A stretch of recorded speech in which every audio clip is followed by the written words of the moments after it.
తినే రావాలి ఇట్లాంటి మాట్లాడకండి. ధైర్యంగా తెలంగాణలో ఉన్నటువంటి ఉస్మానియా యూనివర్సిటీ గుర్తు తెచ్చుకొని ప్రతిపక్షంగా మీరు అసెంబ్లీలో కొట్లాడండి. ప్రతిపక్షం ఈ రాష్ట్రంలో కూడా ఉన్నాడంటే పోరాటం చేసేటువంటి విద్యార్థులు ప్రజలు మాత్రమే. మనం చెప్పలే, మనం కొట్లాడలే. ఎనుపాముల్లో ఒక రైతు ఏం రాజ్యం చేస్తున్నారా, మట్టి కొట్టుకోపోతారు అని చెప్పి తన పంటని తానే తగలబెట్టుకొని చెప్తా ఉంటే ఏం చేస్తా ఉన్నాం ఈ రాష్ట్రంలో? మనం అందరం కొట్లాడే వాళ్ళని అడుగుతా ఉండే వాళ్ళు. నిరుద్యోగి వాళ్ళ రోడ్డెక్కి అల్లడం తల్లడం అవుతా ఉంటే నిజానికి ఒక మాట, ఇంతకుముందు మిమ్మల్ని ఒక మాట అంటా ఉంటే 4,000 కేసులు పెడతామంటే భయపడరు, కేసులో భయపడతారని. మీరు ముందు పోయి జైల్లో కూర్చోండి. ఇవాళ కాంగ్రెస్ పార్టీకి, తెలుగుదేశం పార్టీకి, కమ్యూనిస్ట్ పార్టీ చెప్తా ఉన్నాం, మనం జైల్లో కూర్చోవాలి. కూర్చున్న తర్వాత అరెస్ట్ కావాలి విద్యార్థులు. అప్పుడు ధైర్యం వస్తే అప్పుడు కొట్లాడగలుగుతారు. మనం కొట్లాడాల్సిన బాధ్యత మన మీద ఉన్నది. మాట్లాడతాం తెలంగాణ ఉద్యమంలో మీకు ఏమైనా కష్టం వస్తే పంటితో ఉడబిక్తా అంటుడు కదా. మనం కూడా అనాలి కదా, మీ కంటికి ఒక గీత పడ్డా కోదండరాం దర్వాజలకు గుంజుకపోతే ఎవరు సపోర్ట్ చేయకపోతే, ఎవరు కొట్లాడకపోతే, చెఫ్ సుధాకర్ అంటున్నాడు పోయి ఉద్యమం చేసి ధర్నా చేస్తే ఎవరు సపోర్ట్ చేయకపోయా, విమల ఇంటికి తాళం ఎత్తే ఎవరు సపోర్ట్ చేయకపోతే ఏం జరుగుతుంది తెలంగాణలో? బుద్ధిజీవులు అంటే మేధావులు అంటే ఫేస్బుక్ లో పోస్టింగ్ పెడితే నొచ్చుకుపోతారు. ఒక ఆయన మధ్యకాలం పోస్టింగ్ మన ఉద్యమ వేదిక నుంచి పెడితే కింద మీద అయిపోతా ఉంది.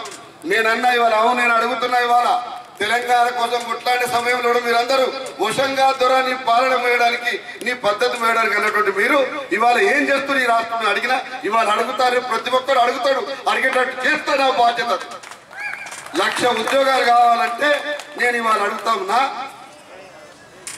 మీకు ఇంటికి పైపు నీళ్ళు నల్ల నీళ్ళు రాకపోతే నేను ఓట్లు అడగను, లేకపోతే ఇంకోటి చేయకపోతే నేను ఓట్లు అడగను.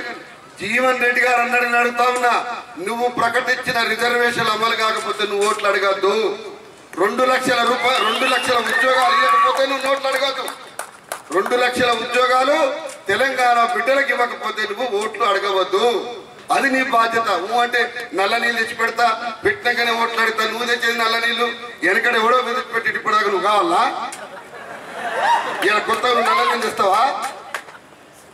అంటే భూమి మీద ఎవడు సన్న బియ్యం తిననట్టు, ఎవడు నల్ల నీళ్లు తాగనట్టు, ఎవడు ఏం పని చేయనట్టు. అంటే నేను అడుగుతా ఉన్నా ఇవాళ, అంటే ఫామ్ హౌస్ లో ఎకరానికి ₹1,00,00,000 ఆదాయం కళ్ళ చూసినాక ఆయనకి ఎట్లా కనపడతా ఉందంటే భూమి ప్రపంచం మీద ఏది కనపడతలే.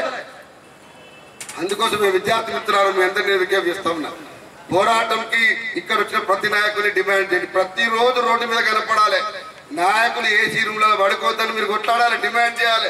అట్లా ఉన్నోడే స్టేజ్ మీద ఎక్కాలని మీరు అడగాలి. అప్పుడు మాత్రమే తెలంగాణలో ఒక ప్రత్యామ్నాయ వ్యవస్థ ప్రశ్నించగలిగేది వస్తుంది.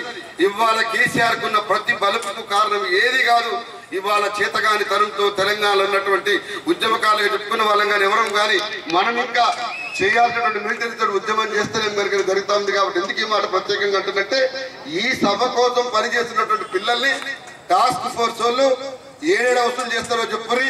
కోదండరాం పేరుకి కేసీ పేరు ఇరికియాలన్నా, చెఫ్ సుధాకర్ ఇరికియాలన్నా అంటే ఊకోవాలని అడుగుతా ఉన్నా. అంటే నువ్వే సభ పెట్టుకుంటావా? 15 లక్షల మందిని తీసుకొచ్చి 15,000 ఎకరాలు నువ్వు మీటింగ్ పెట్టుకుంటే పెట్టుకోవచ్చు, కానీ మేము ఎకరమంత స్థలంలో మీటింగ్ పెట్టుకోవద్దా? స్టేజ్ కట్టుకోవద్దా? మైక్ పెట్టుకోవద్దా? మేము ఆనాడున్నటువంటి ప్రభుత్వాలు నీ లెక్కనే చేసి ఉంటే నువ్వు ఈ అధికారులు ఉంటుంటివా? ఈ ప్రశ్న ఎవడు అడగాలి?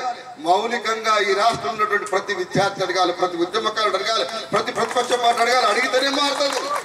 2 లక్షల ఉద్యోగాలు రావాలన్న గదే మంత్రం ఉన్నది, రైతుకు రుణమాఫీ కావాలన్న గదే మంత్రం ఉన్నది, డబుల్ బెడ్రూమ్ కావాలన్న గదే మంత్రం ఉన్నది, దళితులకు ముఖ్యమంత్రి కావాలన్న అదే మార్గం ఉన్నది, మనకు ఉన్నటువంటి రిజర్వేషన్లు అమలు కావాలన్నా అదే మార్గం ఉన్నది తప్ప ఇంట్లో కూర్చుంటే రాదు.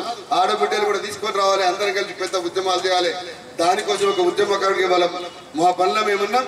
మీ అందరి నుంచి సహాయ సహకారాలు అర్థిస్తాను. అందరం కలిసి పనిచేద్దాం.